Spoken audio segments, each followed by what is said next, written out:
Tout changement commence par une attitude de foi. Assistez à l'émission Foi en action. Que Dieu vous bénisse à tous. Bonjour, peuple de Dieu. Bonjour à tous ceux et celles qui nous accompagnent, qui nous écoutent à travers du canal 10. Vous accompagnez en ce moment l'émission Foi en action du Centre d'accueil universel. Moi, Pasteur Ricardo, je serai ici. Aujourd'hui, nous avons un message très spécial. Tout à l'heure, nous allons revenir avec vous avec un message très spécial. Mais avant de ce message, j'aimerais vous parler de vous que vous êtes fatigués de lutter pour votre vie sentimentale. Vous savez que jeudi, aujourd'hui, c'est le grand jour de la thérapie de l'amour. Vous êtes déjà venus. Je suis sûr et certain qu'il y a beaucoup de personnes qui nous accompagnent chaque jeudi, mais qui ne trouvent pas la force de venir, de participer avec nous dans notre émission. Et vous savez, c'est quelque chose que nous avons besoin que vous soyez là. Nous avons besoin que vous puissiez être là, de venir participer de cette réunion. Parce que vous savez peut-être, vous êtes en train de vous fatiguer de lutter pour votre vie sentimentale. Vous êtes fatigué de lutter même pour vous. C'est pour cela l'importance de cette réunion de la vie sentimentale.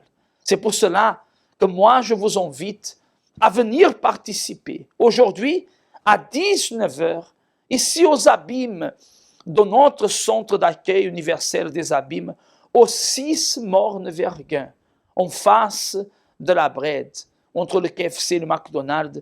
À 19h pile, nous avons la réunion de la thérapie de l'amour. Et vous êtes notre invité spécial à venir participer. Nous allons accompagner un spot qui parle de la thérapie de l'amour et ensuite alors, nous allons revenir avec un message de foi, avec, on peut dire, le secret pour que votre vie, votre histoire, elle vienne à changer. Restez avec nous, accompagnez cette spot et ensuite, on revient avec vous tous avec quelque chose de très spécial. Découvrez 10 raisons de participer à la thérapie de l'amour tous les jeudis. Première raison, guérir des blessures des relations passées. Deuxième raison, apprendre l'amour intelligent. Troisième raison, se préparer avant de connaître quelqu'un. Quatrième raison, savoir choisir une personne compatible. Cinquième raison, défaire les mythes des relations. Sixième raison, retrouver un amour perdu. Septième raison, apprendre à se valoriser. Huitième raison, restaurer un mariage en crise. Neuvième raison, devenir un meilleur partenaire. Dixième raison, blinder sa relation. Tous les jeudis, à 19h, venez recevoir des conseils pour votre vie amoureuse au Centre d'accueil universel des Abîmes, 6 Morne-Verguin, face à la Brède. Et voilà, mes chers amis, nous sommes ici alors de retour. Et j'aimerais alors en ce moment que vous soyez très attentifs à ce que nous allons vous parler. Vous êtes une personne fatiguée. Êtes-vous une personne fatiguée de souffrir, fatiguée d'être humiliée, fatiguée d'être rabaissée, fatiguée d'être toujours par terre, toujours avec le semblant faible, avec une famille divisée, avec une santé détruite, avec des marques de votre passé. Peut-être vous êtes une personne que, jusqu'à présent, tout ce que vous avez fait dans votre vie ne vous a apporté aucun changement, aucune transformation. Je suis là pour vous parler de ce que nous sommes en train de vivre actuellement au centre d'accueil universel. Nous allons accompagner le témoignage d'une jeune fille. Une jeune fille qui, elle est arrivée exactement en France afin de pouvoir construire son avenir et envers de construire un nouvel avenir, de croire dans un futur prometteur, elle a vu l'échec, l'abus le rejet, l'abandon. Elle a vu tout au contraire de ce qu'elle espérait. Une personne que peut-être, comme vous, croyait qu'elle pouvait s'en sortir, mais qu'elle s'est rendue compte vite que ses plans étaient détruits. Ses rêves sont devenus des cauchemars. Mais nous allons accompagner ce qu'elle a fait. Et à travers de son témoignage, vous allez pouvoir comprendre la campagne d'Israël. Campagne d'Israël, c'est un propos de foi pour les personnes qui sont, comme dit la Bible dans le livre de Matthieu, chapitre 11, verset 28. Jésus a dit, « Venez à moi, vous tous qui êtes fatigués et chargés, et je vous donnerai le repos. » Regardez que le Seigneur Jésus parle d'abord à ceux qui sont fatigués. Êtes-vous fatigués de la situation de vie que vous êtes en train de vivre?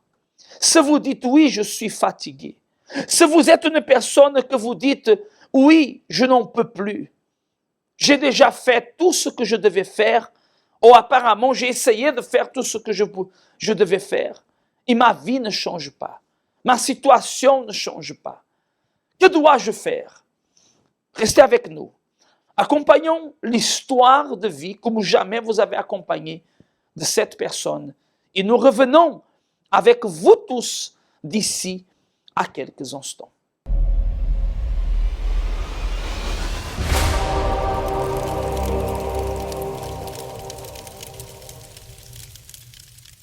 Je m'appelle Mazarine et avant j'étais une personne qui était très triste, très renfermée et avec beaucoup de colère. Cet état-là était dû à la situation familiale, à savoir que j'ai grandi en Afrique avec ma mère et mon père qui venait de temps en temps. Par la suite, j'ai dû venir en Europe et en Europe, j'ai découvert, enfin je le savais, mais c'était différent de le vivre, de voir que mon père avait une autre femme. Et dans ce foyer-là, il y avait beaucoup de violences physiques et verbales. Par la suite, mon frère a dû partir pour ses études. Et là, je l'ai vécu comme une trahison, comme un second abandon, parce que je considérais que ma mère m'avait abandonnée.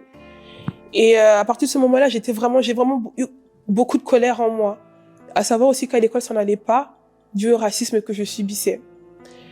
Donc, j'ai tout fait pour avoir mon bac. Donc, je l'ai eu à l'âge de 17 ans et je suis partie très loin de chez mes parents, de chez mon père, pour faire mes études et vraiment être hors de ce cadre-là de violence. Et à savoir que avant de partir, j'avais subi un viol de mon premier petit ami. Je ne connaissais pas du tout ces relations-là. Et ça a été un viol, quelque chose qui n'était pas consenti. C'est quelque chose que j'ai gardé, que j'ai intériorisé, que j'ai vraiment renié. Et pourtant, ça a beaucoup affecté en fait mes attitudes par la suite. Donc quand je suis partie, j'ai commencé à me plonger vraiment dans tout ce qui est vice, monde de la nuit. Donc je buvais beaucoup pour m'endormir. Parce que je pleurais tous les soirs, je buvais beaucoup. À l'université, j'allais faire mes cours, j'allais en cours, et quand je rentrais, je m'enfermais vraiment dans le noir. Et je restais là jusqu'au soir. Et au soir, je buvais et je m'endormais. D'autant plus que financièrement aussi, du fait que je devais investir dans mon permis, ça m'avait beaucoup affecté. Je me suis retrouvée à être un interdit bancaire. Et suite à mon DUT, je ne pouvais pas trouver de travail, chose qui pour moi qui était impossible parce que je me considérais comme capable, comme très intelligente. J'avais vraiment beaucoup d'orgueil à ce niveau-là. Donc tout ça combiné et le fait aussi que je ne voulais pas retourner chez mes parents, je me suis retrouvée à la rue à vivre de maison à maison, de faveur en faveur. Donc c'est comme ça que je suis arrivée au centre d'accueil universel.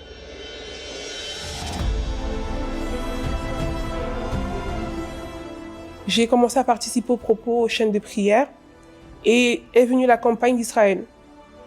Et donc durant cette campagne-là, il a été beaucoup question de pardon. Donc j'ai entrepris de pardonner mon père. C'était la campagne d'Israël d'Abraham. J'ai entrepris de pardonner à mon père, de laisser cet Isaac-là, en fait, qui était vraiment la colère, la haine, le manque de pardon. Donc, je suis allée parler à mon père, j'ai pris mon courage à deux mains, parce que c'était la dernière personne avec qui je voulais parler, finalement. Donc j'ai pris mon courage à deux mains, je lui ai parlé, je lui ai expliqué la situation. Et j'ai aussi demandé pardon à d'autres membres de la famille qui m'avaient blessé, qui avaient blessé ma mère. Et j'ai décidé en fait de me donner totalement à Dieu. Je me levais la nuit pour prier, pour rechercher le Saint-Esprit. Et cette campagne-là, pour moi, c'était vraiment pour recevoir l'Esprit de Dieu. Suite à ce sacrifice, suite à cette campagne, j'ai pu recevoir le Saint-Esprit. En 2018, je me suis retrouvée, pendant une campagne d'Israël, je me suis retrouvée à la rue. Mon frère m'a dit, parce que je vivais chez lui, il m'a dit, c'est soit la campagne d'Israël, c'est soit la rue. Et j'ai pris mes affaires, j'ai dit, Dieu va prendre soin. Suite à ça, j'ai fait 7 mois où j'ai habité chez des personnes, j'ai vécu de faveur. Et au bout de ces 7 mois-là, toujours en train de participer aux propos, toujours en train de m'accrocher à Dieu, j'ai pu avoir un travail et j'ai pu avoir un logement. Suite à ça, je continue toujours dans ma foi. Il y a eu beaucoup de campagnes d'Israël, beaucoup de choses. Et en 2020, durant le confinement, je me suis révoltée contre ma situation parce que je vivais dans un studio. Et ayant grandi que dans des environnements où j'avais beaucoup d'espace, là, j'ai vraiment senti cette douleur-là pendant cette campagne-là. Et là, Dieu m'a inspirée d'être propriétaire, d'avoir mon chez-moi, en fait, c'était comme une revanche aussi par rapport à tout ce qui m'était arrivé. Parce qu'à chaque fois que j'étais allée quelque part, je m'étais toujours sentie comme rejetée, comme n'étant pas à ma place. Donc une fois que j'ai eu cette vision-là, et n'ayant vraiment pas d'économie, je suis quand même allée, j'ai fait ce qu'il fallait faire, j'ai fait les démarches, et j'ai eu un nouveau travail, et au fur et à mesure, je demandais à Dieu d'augmenter mon salaire, parce que ce que la banque me demandait comme revenu n'était pas suffisant. Donc 2 mois après être arrivé dans cette entreprise-là, j'ai eu une augmentation de salaire. 2 mois après, une autre augmentation de salaire. 6 mois après, une autre augmentation de salaire, et ainsi de suite. J'ai eu la somme, le revenu que la banque demandait. Donc suite à ça, j'ai eu l'obtention de mon prêt. Et mon père m'a aidé pour tout ce qui est apport, parce qu'il faut avoir un apport quand on veut acquérir un logement. Et dans cet apport-là, Dieu a tellement fait les choses parce que finalement, j'ai même pas eu à l'utiliser. Je l'ai utilisé pour d'autres choses. J'ai pu voir ma mère après plus de 8 ans sans la voir. J'ai pu voir ma mère. J'ai pu financer son voyage, financer son hébergement et tout. Et là, encore une fois, la campagne d'Israël est arrivée. Et tout ce que j'ai demandé, c'était pour ma vie spirituelle. C'était pour être plus proche de Dieu, m'analyser encore plus. Parce que j'ai remarqué que j'étais quelqu'un qui avait beaucoup de contrôle, qui aimait beaucoup avoir le contrôle sur les choses. Et que ça m'empêchait, en fait, d'avoir, dans certaines situations, d'avoir une certaine paix aussi. Je voulais plus être comme ça. Donc j'ai tout remis entre les mains de Dieu. Et n'ayant rien, Dieu m'a donné la possibilité d'obtenir encore une autre somme de 10 000 € par la suite. Donc j'ai eu l'appartement, il y a eu beaucoup de luttes. Mais c'est Dieu aussi qui me formait, en fait, qui me préparait à être propriétaire, à toutes ces choses-là. Donc, au bout de ce temps-là, j'ai pu aménager, j'ai pu, avec la somme que j'ai reçue, payer tous les meubles sans demander quoi que ce soit à qui que ce soit. Et voilà. Et donc, aujourd'hui, le plus important pour moi, parce que dans toutes choses, depuis que je suis arrivée à l'église, j'ai vraiment vu la présence de Dieu. Pour moi, elle est indéniable. On pourrait pas me dire que Dieu n'existe pas. Il est réel. Parce que dans tout ce que je suis passée, dans tous les moments difficiles que j'ai pu affronter, il a toujours été un secours. Il a toujours été là. Déjà parce que au début de mon parcours en 2016, lorsque je me suis donnée dans la campagne d'Abraham, j'ai reçu son esprit. Et en recevant son esprit, j'ai eu cette assurance que je ne serai plus seule. Déjà, c'est quelque chose d'intrinsèque, de très personnel.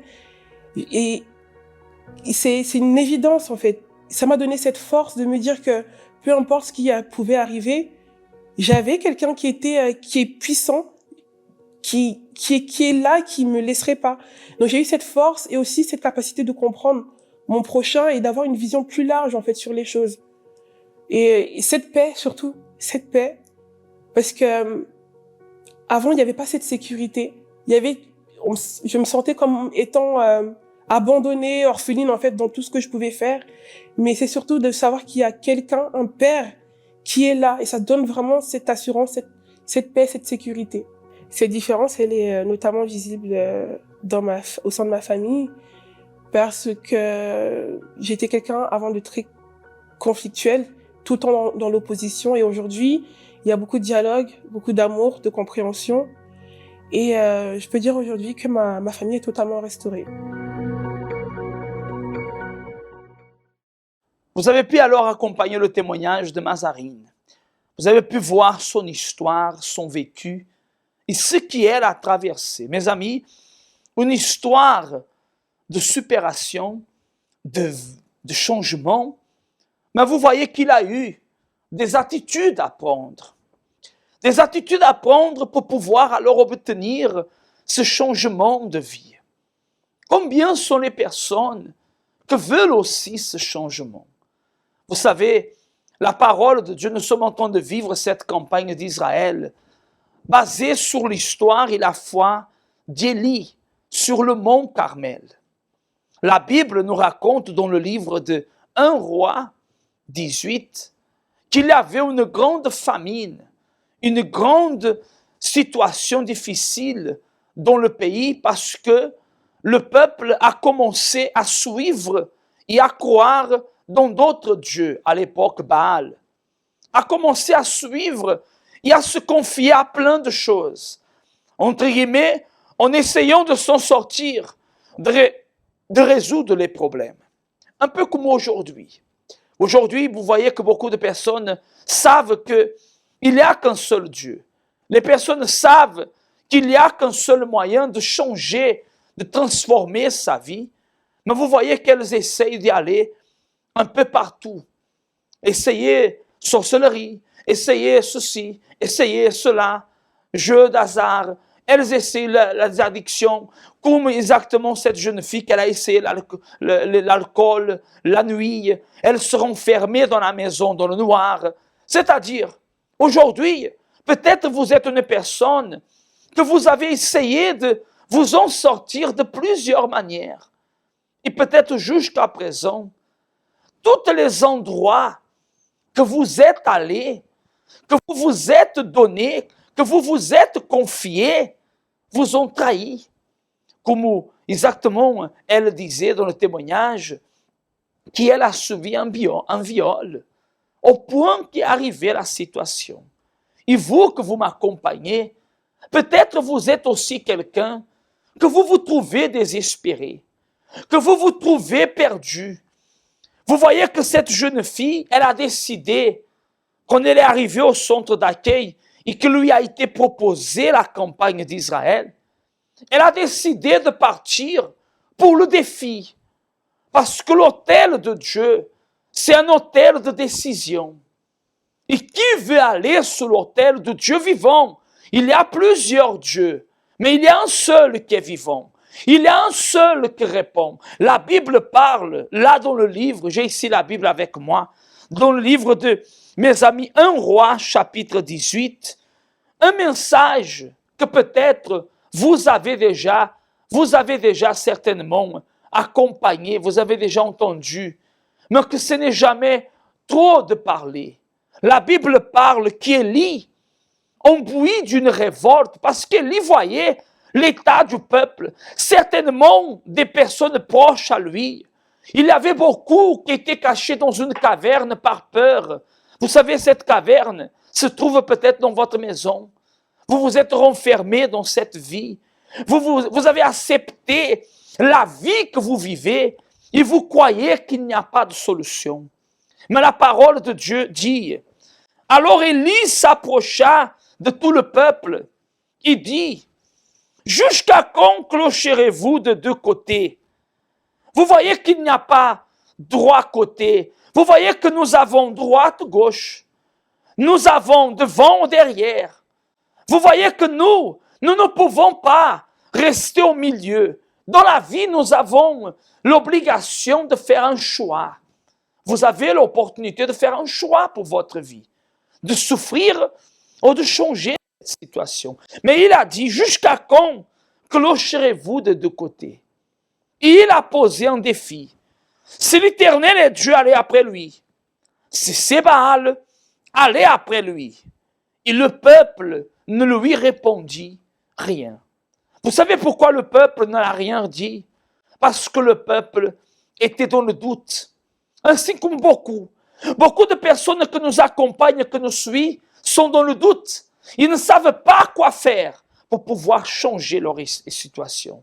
Mais moi, le témoignage prouve que l'autel de Dieu ne faille pas. Et ce que je voulais faire ici avec vous, c'est de prendre la parole. Là où vous êtes, prenez une Bible.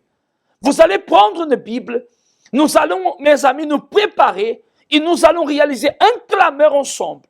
Et nous allons voir si le Dieu de la Bible, il est vrai ou il est faux. Nous allons unir notre foi et nous allons déterminer que le pouvoir de Dieu alors vienne à s'accomplir. Préparez votre Bible, nous allons parler avec Dieu au nom du Seigneur Jésus. Parler avec bon Dieu, c'est ça nous toutes besoin. C'est lui qui a nous force pour nous arriver à affronter toute difficulté qui vienne contre nous. Pareil en de l'eau, c'est moment à la prière. Seigneur notre Dieu, Seigneur notre Père, mon Dieu, je ne lève pas ici une parole qu'un homme a écrit, que quelqu'un a écrit, mais je lève ici et je mets ici devant ton peuple la parole qui est capable de retirer l'opprimé, la personne qui est fatiguée, la personne qui en a marre de souffrir, la personne que mon Dieu ne peut plus, ne supporte plus une vie de souffrance, des personnes qui sont malades, opprimés, dépressifs, qui pensent à mourir, qui ont déjà tout de même préparé pour mettre un terme à sa vie, parce qu'elle a déjà remis sa vie entre les mains de tant de personnes, et toutes ces personnes l'ont trahi, l'ont laissé tomber, l'ont abandonné. Mais mon Père, le Seigneur est Dieu, va à la rencontre de ces personnes en ce moment, là où elles nous accompagnent, là où elles nous suivent, des personnes qui ont besoin de voir maintenant, c'est pas demain, c'est tout de suite, une réponse. Oh Dieu, je détermine que l'oppression, le poids, le fardeau, l'angoisse, la tristesse et tout ce qui empêchait ton peuple d'avancer, que ce mal soit arraché et qu'au nom du Seigneur Jésus, par la parole, vous que vous tenez la parole, la Bible, placez cette Bible sur votre cœur. Et soyez libres, soyez délivrés, soyez libérés, soyez transformés au nom du Père, du Fils et du Saint-Esprit. Amen. Et grâce à Dieu. Là où vous êtes, la parole ici, cette parole ici, elle ne change pas. Recevez votre miracle. Recevez le miracle dans votre vie. Recevez la transformation que vous avez besoin. Mais le conseil que je vous donne, parce que nous arrivons à la fin de notre émission, le conseil que je vous donne, c'est ce dimanche, prenez la Bible. Ce dimanche, venez à un de nos centres d'accueil universels. Vous que dites croire en Dieu, mais que vous ne voyez rien de cela s'accomplir dans votre vie. Ce dimanche, nous allons prendre la Bible et nous allons défier le Dieu d'Élie. Et nous allons vous montrer si ce Dieu est vrai ou il est faux. L'invitation est lancée. Et moi, je serai à Pointe-à-Pitre, au 29 Quelfèvre, en face du parking du port. Que le Seigneur vous bénisse. Et n'oubliez pas, une décision peut changer votre histoire. Connaissez-vous nos centres d'accueil universels ici dans les Dômes? Notre siège est situé en Guadeloupe, aux Abîmes, au 6 Morne-Verguin, en face de la Brède, entre le KFC et le McDonald's. Nous avons aussi nos centres d'accueil à Pointe-à-Pitre, au 29 Quai Lefebvre, en face du parking du port. À Baïf, au 51 impasse Louis Blériot, Zac des Pères Blancs, derrière le Super U. À Saint-François, à la rue Charles Junon, à 100 mètres du marché de la Rotonde. Nous sommes aussi en Martinique, au 42 rue Garnier-Pagès, proche du Leader Price à Fort-de-France. Mais aussi en Guyane française, à Cayenne, au 19 zone artisanale Galmo, proche de l'entrée du CFA. Ainsi qu'à Kourou, au 1 rue du Levant, proche du Lip Service Ting. Si vous désirez plus d'informations, vous pouvez nous contacter sur notre ligne amie au 05 90 28 33 83 ou sur notre WhatsApp au 06 90 55 16 70.